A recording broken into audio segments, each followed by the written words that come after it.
Assalamualaikum warahmatullahi wabarakatuh. Saya Muhammad Alfisar, NPM 2021020478 dari Prodi HTN kelas I, ingin mempresentasikan UTS dari Fikih Siasah yang berjudul Ketatanegaraan pada masa Khulafaur Rasyidin.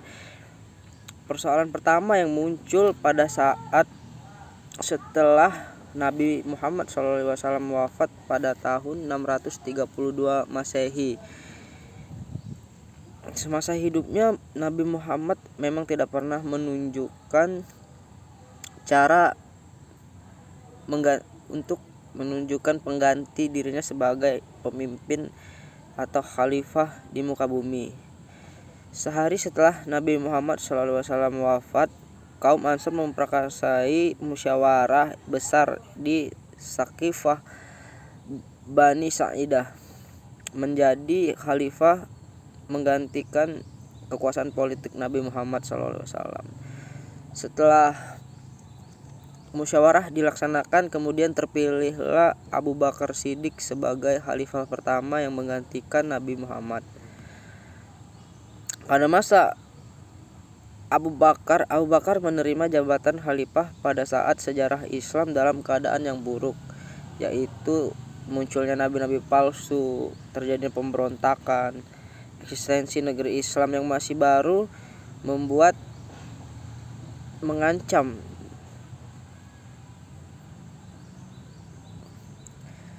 Memang pengangkatan Abu Bakar berdasarkan keputusan bersama musyawarah di Balai Saqifah Bani Sa'idah, akan tetapi yang menjadi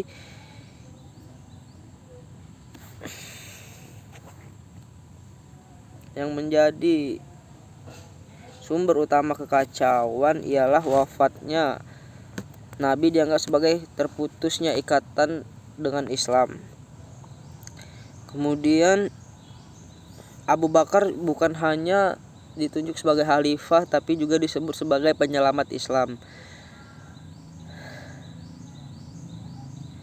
Sistem politik pada masa Abu Bakar Siddiq, yaitu pengangkatan Abu Bakar sebagai khalifah, merupakan bukti bahwa Abu Bakar menjadi khalifah bukan atas kehendaknya sendiri, namun berdasarkan musyawarah para alim ulama pada saat itu. Juga prinsip demokrasi tertanam sejak awal di perkembangan Islam. Tak lama berselang beberapa tahun kemudian, Abu Bakar pun menuliskan wasiat untuk pengganti dirinya kelak. Kemudian terpilihlah Umar bin Khattab. Umar bin Khattab diangkat dan ditunjuk oleh seorang raja. Hal tersebut dilakukan supaya tidak muncul permasalahan seperti ketika Nabi meninggalkan umat Islam untuk memilih penggantinya, timbul perselisihan yang nyaris membawa umat Islam ke gerbang kehancuran, yaitu perang saudara. Setelah bermusyawarah dengan 3 tokoh sahabat di atas, Abu Bakar meminta Utsman untuk menuliskan pesan tentang penunjukan Umar sebagai penggantinya. Abu Bakar kemudian menemui umat Islam yang berkumpul di masjid dan menyampaikan keputusannya memilih Umar. Abu Bakar bertanya, "Apakah kalian semua rela menerima orang yang kelak akan memimpin kamu?" "Demi Allah, sesungguhnya aku tidak melupakan pemikiranku dan tidak memilih kerabatku sebagai pengganti untuk memimpin kamu. Aku mengangkat Umar. Karena itu dengar dan patuhilah dia." Selanjutnya para hadirin pun menyatakan sikap setuju dan mematuhi apa yang disampaikan Abu Bakar. Dalam masa pemerintahnya, Umar telah membentuk lembaga-lembaga yang disebut dengan Ahlul Hal wal Aqdi. Di antaranya adalah Majelis Syura, Dewan Penasihat. Ada 3 bentuk, yaitu Dewan Penasihat Tinggi, Dewan Penasihat Umum, dan Dewan Penasihat Tinggi dan Umum. Pada masa Umar, badan-badan tersebut belumlah terbentuk secara resmi, dalam arti secara de jure belum terbentuk, tetapi de facto telah dijalankan tugas-tugas badan tersebut.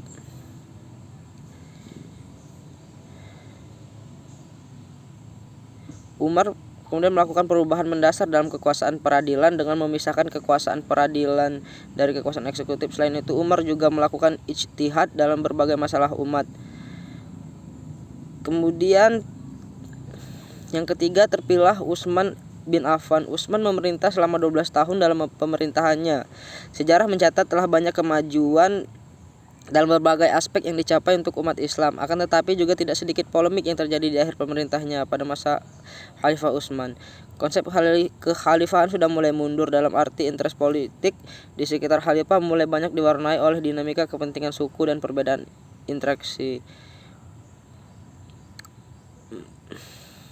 Setelah Umar wafat dan dimakamkan, mulailah tim formatur Tolha tidak ikut karena tidak berada di Madinah mengadakan musyawarah. Sejak semula jalannya musyawarah ini benar-benar alot dan tekad dan ketat. Masing-masing ingin menduduki jabatan khalifah. Utsman melakukan pembangunan fisik seperti perumahan, jalan-jalan, jembatan, dan fasilitas umum dalam menjalankan pemerintahan. Utsman dibantu Dewan Pajak, Bendahara Negara, Kepolisian, Pekerjaan Umum, dan Militer. Untuk jabatan di daerah Utsman dibantu gubernur pada awal masa pemerintahnya. Kemudian perluasan wilayah, Khalifah Utsman mengutus Sa'ad bin al-As bersama Huzaifah ibnu al-Yaman serta beberapa sahabat Nabi lainnya pergi ke negeri Khurasan dan sampai di Tabristan dan terjadi peperangan hebat.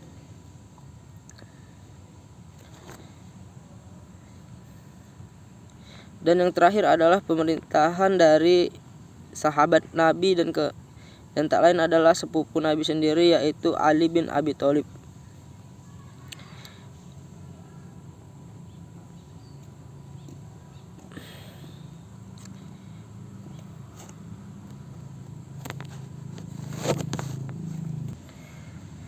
Pengukuhan Ali menjadi khalifah tidak semulus pengukuhan 3 orang khalifah lainnya.